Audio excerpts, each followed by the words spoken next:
इसके बाद आता है हमारा रेस्पिरेटरी मॉनिटरिंग। रेस्पिरेटरी मॉनिटरिंग की बात की जाए तो इसमें हम पल्स ऑक्सीमेट्री कर सकते हैं, कैप्नोग्राफी कर सकते हैं, ब्लड गैस एनालिसिस कर सकते हैं, लंग वॉल्यूम्स डिटेक्ट कर सकते हैं, साथ साथ में ऑक्सीजन एनालाइजर्स का यूज किया जा सकता है, एयरवे प्रेशर मॉनिटर्स का यूज किया जा सकता है, एपनिया मॉनिटरिंग की जा सकती है। पल्स ऑक्सीमेट्री की बात की जाए तो हम इसमें ऑक्सीजन सैचुरेशन को डिटेक्ट करते हैं, जिसको हम SpO2 से डिनोट करते हैं। नॉर्मल जो SpO2 होता है हमारा, वो होता है 97 से 98% के आसपास, लेकिन अबव 90 जो होता है उसको हम नॉर्मल कंसिडर कर सकते हैं। इसमें अगर देखा जाए, हम एक पल्स ऑक्सीमीटर या फिर पल्स प्रोब भी जिसको कहा जाता है उसको यूज करते हैं, ऑक्सीमीटर प्रोब भी जिसको कहा जाता है। इसको हम या तो किसी फिंगर पे यूज कर सकते हैं या हमारे टोज पे यूज कर सकते हैं। नेल बेड चाहिए इसके लिए। इसके अलावा हम ईयर लोब्स पे भी यूज कर सकते हैं और साथ साथ में हम नोज की टिप पे भी इसको यूज कर सकते हैं। अगर देखा जाए तो इसकी वजह से हम ऑक्सीजन अगर बॉडी में कम होता है उसको हम डिटेक्ट कर सकते हैं। वर्किंग प्रिंसिपल की बात की जाए तो इसमें जो वर्किंग प्रिंसिपल हमारे पास रहता है वो ये होता है कि इसमें एक लाइट इमिटिंग डायोड होता है और एक फोटो डिटेक्टर प्लेट होती है। ऊपर लाइट इमिटिंग डायोड है, नीचे फोटो डिटेक्टर प्लेट है, बीच में फिंगर रहती है। ऊपर से जो होता है लाइट इमिटिंग डायोड, वो दो तरीके की लाइट छोड़ता है। एक होती है इंफ्रारेड लाइट, दूसरी होती है रेड लाइट। जो इंफ्रारेड लाइट होती है वो 940 नैनोमीटर्स की वेवलेंथ पे निकलती है। जो रेड लाइट होती है वो 660 नैनोमीटर्स की वेवलेंथ पे निकलती है। अब ये जो दो लाइट्स होती है ये फिंगर को क्रॉस करके फोटो डिटेक्टर प्लेट तक पहुंचती है। इसमें जो होता है ऑक्सीजन वाला जो हीमोग्लोबिन होता है वो इंफ्रारेड लाइट को एब्जॉर्ब करता है, और जो डीऑक्सीजनेटेड हीमोग्लोबिन होता है वो ज्यादातर रेड लाइट को एब्जॉर्ब करता है। फिर फाइनली जाके जो फोटो डिटेक्टर प्लेट होता है उसके पास बची हुई लाइट पहुंचती है। उस लाइट को जो है इनिशियल लाइट के कंपैरिजन में जो है चेक किया जाता है, और उसी रेशो को जो है हम मॉनिटर पे भेजते हैं, जिससे हमें ऑक्सीजन सैचुरेशन के बारे में पता चलता है। इसमें अगर देखा जाए जो रेड लाइट होती है वो ज्यादातर यू कैन से डीऑक्सीजनेटेड हीमोग्लोबिन जो है उसको वो एब्जॉर्ब करता है, और जो इंफ्रारेड लाइट होती है उसको ज्यादातर ऑक्सीजनेटेड हीमोग्लोबिन एब्जॉर्ब करता है। अगर देखा जाए इसमें एरर्स भी आ सकते हैं। एरर्स की अगर हम बात करेंगे तो अगर हीमोग्लोबिन में प्रॉब्लम्स हैं, ठीक है, एबनॉर्मेलिटीज अगर हीमोग्लोबिन में है, for example if there is carboxy haemoglobinaemia या methaemoglobinaemia, in these conditions there will be you can say abnormal haemoglobin. तो जो हमारा पल्स ऑक्सीमीटर है वो एबनॉर्मल हीमोग्लोबिन को डिटेक्ट नहीं कर सकता। साथ साथ में in case of anaemia, in case of hypovolaemia, in case of vasoconstriction, in case of shivering, in case there is nail polish, in case the oxygen saturation falls below 60, or if there is you can say increased skin pigmentation or there are dyes, so in those cases there will be errors in the pulse oximeter reading. अब pulse oximeter में अगर errors आते हैं तो उसके लिए substitute हमारे पास क्या आता है, so we call that as co-oximeter. Co-oximeter जो होता है ये आप देख सकते हो इस इमेज में, ये स्पेशलाइज्ड डिवाइस होता है। ये पल्स ऑक्सीमीटर की तरह आप बोल सकते हो काम कर सकता है, लेकिन इसमें स्पेशल चीज ये होती है कि ये एबनॉर्मल हीमोग्लोबिन को डिटेक्ट करता है, जिसकी वजह से ये एक्यूरेट रीडिंग्स देता है in comparison to the you can say normal pulse oximeter. इसके अलावा हम रेस्पिरेटरी मॉनिटरिंग में कैप्नोग्राफी को चेक कर सकते हैं। कैप्नोग्राफी जो होता है ये हमारा EtCO2 जिसको हम एंड टाइडल कार्बन डाइऑक्साइड या एक्सपायर्ड कार्बन डाइऑक्साइड बोल सकते हैं, उसको डिटेक्ट करता है, और ये वेव फॉर्म्स में आता है। इसमें अगर देखा जाए नॉर्मल अगर देखेंगे हम तो 32 to 42 mm ऑफ Hg के आसपास नॉर्मल रहता है। Some books might write it as 35 to 45 mm of Hg, and कुछ केसेस में it can go to 47 mm of Hg as well. So simply अगर इससे कम ये आता है तो फिर वहां पर डिफरेंट प्रॉब्लम्स है, अगर इससे ज्यादा आता है तो वहां पर डिफरेंट प्रॉब्लम्स है। अगर देखा जाए इसका भी अपना एक प्रिंसिपल है। हमारे पास एक इंफ्रारेड लाइट आती है इसमें जो कि कार्बन डाइऑक्साइड एब्सॉर्ब करता है, और उसमें अगर देखा जाए ये उसी लाइट की मदद से ये देखता है कि कितनी लाइट एब्सॉर्ब होती है। इसमें अगर देखा जाए इसमें मेन स्ट्रीम में भी एक आता है और साइड स्ट्रीम वाला आता है। मेन स्ट्रीम वाला या इन स्ट्रीम वाला या इन लाइन वाला जो होता है वो जहां से गैस चल रही होती है उसमें लगाया जाता है, तो जो भी गैस उसके थ्रू क्रॉस होती है वो उसको डिटेक्ट करता जाता है। जो साइड स्ट्रीम वाला होता है उसमें क्या किया जाता है, मेन गैस स्ट्रीम से जो है सैंपल निकाला जाता है और वो साइड में प्रेजेंट डिवाइस में चला जाता है उसके चैम्बर में, और वहां पर डिटेक्ट किया जाता है कि उसमें कार्बन डाइऑक्साइड का क्या कंसंट्रेशन है। अगर देखा जाए इसमें डिफरेंट वेव फॉर्म्स आ सकती है, जैसे कि आप इन इमेजेस में देख सकते हो। टॉप लेफ्ट में अगर देखा जाए तो इसमें EtCO2 अगर सडनली वेव फॉर्म उसकी खत्म हो जाती है, उसका ये मतलब है कि ET ट्यूब जो होता है वो डिस्कनेक्ट हुआ है, या फिर जो ET ट्यूब है वो किंक हुआ है।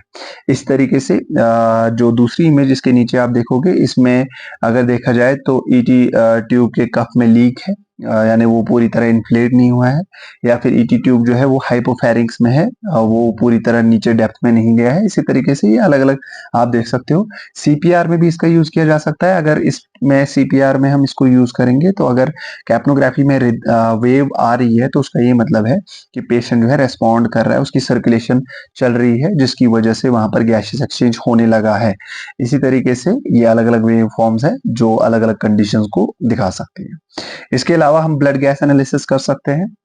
इसमें अगर देखा जाए तो हम सैंपल्स निकालते हैं और फिर वहां से जो है ब्लड गैसेस को डिटेक्ट किया जा सकता है। प्रेफरेबली हम इसमें गिलास सिरिंज को यूज कर सकते हैं, लेकिन अगर हमारे पास गिलास सिरिंज नहीं है तो हम नॉर्मल सिरिंज भी यूज कर सकते हैं। सिरिंज को यूज करने से पहले उसको हिपैरिन से वॉश करना पड़ता है, उसको हम हिपैरिनेटेड या हिपैरिनाइज्ड सिरिंज कहते हैं। और इसमें जो सैंपल होता है उसको हम आइस में स्टोर करते हैं मोस्टली। सैंपल जो होता है उसको हम ज्यादातर फीमोरल आर्टरी से या रेडियल आर्टरी से निकाल सकते हैं। प्रेफरेबली हम रेडियल आर्टरी को सिलेक्ट करेंगे, क्योंकि रेडियल आर्टरी में जो है वहां पर इन्फेक्शन रेट्स कम होते हैं compare to that of femoral artery. इसके अलावा इंपॉर्टेंटली अगर देखा जाए blood gas analysis thoracic surgeries में की जाती है, हाइपोथर्मिया में किया जाता है। इसके अलावा अगर हम हाइपोटेंसिव एनेस्थीसिया देंगे, जो कि एक स्पेशलाइज्ड एनेस्थीसिया टेक्निक है, उसमें हम इसको चेक करते हैं। नॉर्मल वैल्यूज जो है जो ये दिखाता है, ये हमारा पीएच दिखाएगा, ये PO2 दिखाएगा, PCO2 दिखाएगा, इसके अलावा बाइकार्बोनेट्स दिखाएगा और ऑक्सीजन सैचुरेशन दिखाएगा, और अगर बेस डेफिसिट्स हो सकते हैं वो भी दिखा सकता है। अगर देखा जाए इसमें मिक्सड वीनस ऑक्सीजन भी देख सकते हैं हम, जिसमें हम मिक्सड वीनस सैंपल निकाल सकते हैं, जो कि पल्मोनरी आर्टरी से निकाला जा सकता है, जो हमने अभी जस्ट कुछ मिनट्स पहले पढ़ा था। इसके अलावा हम लंग वॉल्यूम्स भी डिटेक्ट कर सकते हैं, जिनको हम स्पायरोमेट्री से चेक कर सकते हैं, जैसे टाइडल वॉल्यूम, वाइटल कैपेसिटी या फिर फंक्शनल रेजिडुअल कैपेसिटी एटसेट्रा। इसके अलावा ऑक्सीजन एनालाइजर को यूज किया जाता है। ऑक्सीजन एनालाइजर जो होता है ये एनेस्थीसिया मशीन का एक इंटीग्रेटेड पार्ट है, जो कि ये बताता है कि कितना ऑक्सीजन डिलीवर हुआ है। इसको जो है हम इंस्पायरेटरी लिम्ब के साथ फिट कर देते हैं, यानी जहां से गैस पेशेंट को जा रही होती है उसी लिम्ब के साथ इसको डिटेक्ट किया जाता है, उसके साथ अटैच किया जाता है, और उसमें जितना भी गैस चल रहा होता है उसमें जो भी ऑक्सीजन का कंसंट्रेशन होता है ये इसको डिटेक्ट करता है। साथ साथ में हम एयरवे प्रेशर मॉनिटरिंग्स भी कर सकते हैं रेस्पिरेटरी मॉनिटरिंग में। इसमें क्या किया जाता है, हम एयरवे के प्रेशर्स को जो है मॉनिटर कर सकते हैं। प्रेफरेबली इसमें जो हमारे पास एक मॉनिटर स्क्रीन आता है जो एनेस्थीसिया मशीन में ही इनकॉर्पोरेट होता है, और वहां पर जो है वो डिफरेंट प्रेशर्स आपको दिखा सकता है। इसमें जो होता है it should be less than 20 to 25 centimetres of H2O। अगर प्रेशर बहुत कम हुआ है तो उसका मतलब डिस्कनेक्शन है, और अगर प्रेशर बहुत ज्यादा आ रहा है उसका मतलब है एयरवे में ऑब्स्ट्रक्शन है। इसके अलावा हम एपनिया मॉनिटरिंग भी कर सकते हैं, जिसमें हम रेस्पिरेशन में आप देख सकते हो कि एपनिया जो होता है वो सीजेशन ऑफ ब्रेथ होता है। तो कभी कभी अगर सीजेशन हो रही है, सांस रुक रही है, और अगर ये 10 सेकेंड से ज्यादा हो रहा है तो वो हमें मॉनिटर करना पड़ सकता है। हम ये इंट्यूबेटेड पेशेंट में भी कर सकते हैं, हम ये नॉन इंट्यूबेटेड पेशेंट में भी कर सकते हैं। और इसमें अगर देखा जाए इंट्यूबेटेड पेशेंट में कैप्नोग्राफी और एयरवे प्रेशर मॉनिटर्स जो है वो इसके साथ इंटीग्रेट हो सकते हैं। और नॉन इंट्यूबेटेड पेशेंट जो होता है उसमें अगर देखा जाए तो हम एयर फ्लो जो नॉस्ट्रिल से होता है, जैसे नाक के सामने हम देख सकते हैं, ठीक है। इसके अलावा जो है चेस्ट मूवमेंट्स, जो चेस्ट राइज होता है उसको भी डिटेक्ट किया जा सकता है। साथ साथ में हम पल्स ऑक्सीमीट्री से जो है उससे भी हम एपनिया मॉनिटरिंग कर सकते हैं, क्योंकि अगर एपनिया होगा तो वहां पर ऑक्सीजन सैचुरेशन में फॉल आ जाएगा। इसके बाद आता है टेम्परेचर मॉनिटरिंग। टेम्परेचर मॉनिटरिंग जो होता है ये हम उन पेशेंट्स में कर सकते हैं जहां पर इंट्राऑपरेटिव हाइपोथर्मिया होने के चांसेस होते हैं या हाइपरथर्मिया। यूजुअली अगर देखा जाए कार्डियक सर्जरीज में इन्फेंट पेशेंट में या चिल्ड्रन अगर होंगे तो बच्चों में भी कर सकते हो आप। साथ साथ में बर्न पेशेंट्स में करना पड़ता है, या फिर ऐसे पेशेंट्स जिनमें फीवर होता है, फेब्राइल पेशेंट्स जो होते हैं, या फिर जो जिनमें इन्फेक्शन होता है, सेप्सिस एटसेट्रा।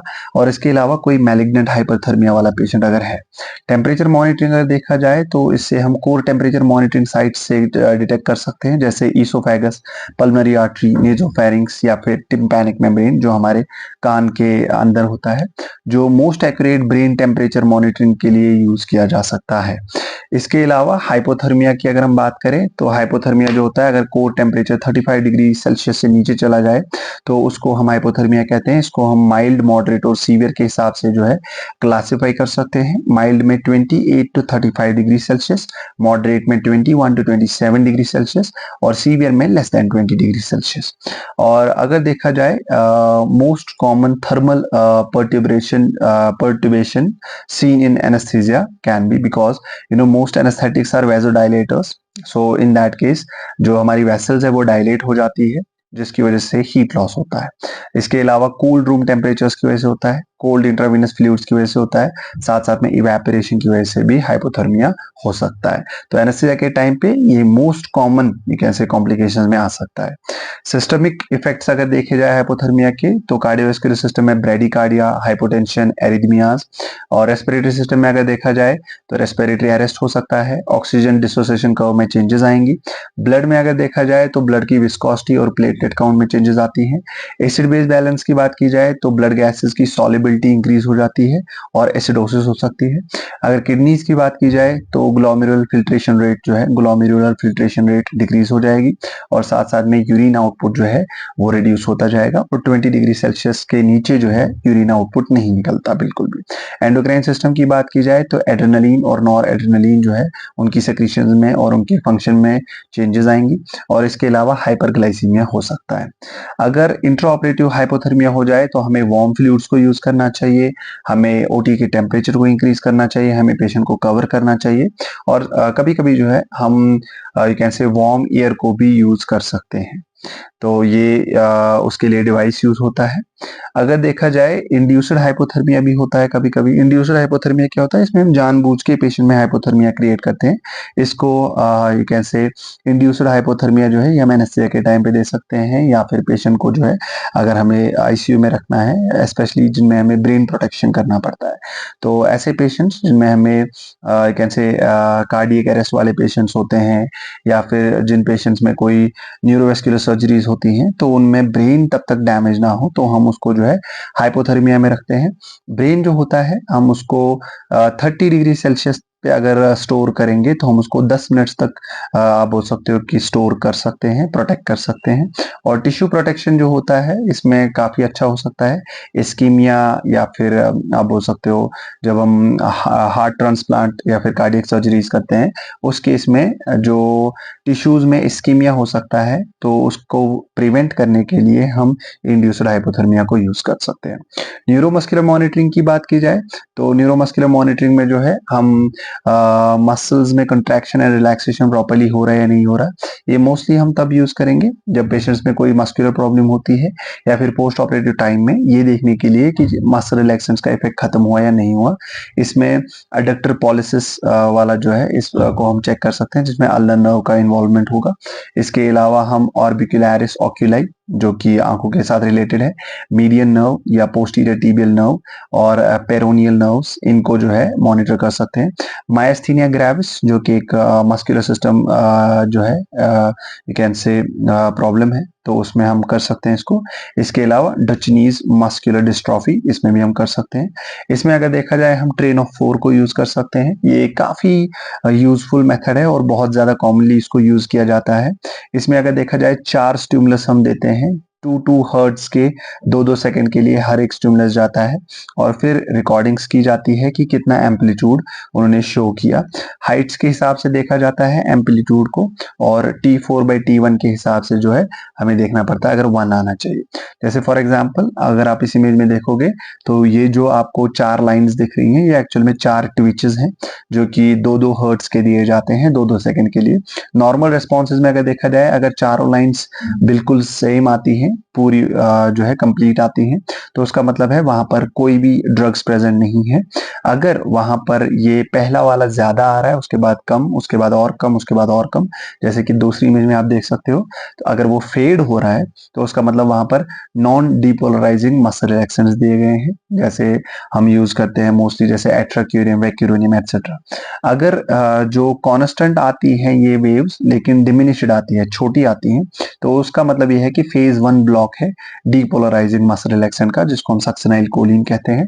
और अगर फेड हो रहा है, लेकिन वो फेडिंग जो होती है उसमें ट्रेन ऑफ 4 जो होता है उसका रेशो लेस देन 0.3 आ रहा है और फेड हो रहा है धीरे धीरे करके, और उस केस में फेज सेकंड डीपोलराइजिंग ब्लॉक हो सकता है।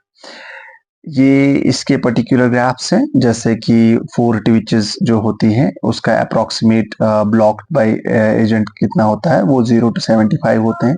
3 ट्विचेस मतलब 75%, और अगर 2 ट्विचेस तो वो 80 के आसपास है, 1 ट्विच मतलब 90, और अगर ट्विचेस एब्सेंट आ रहे हैं तो मतलब 100% ब्लॉकेज।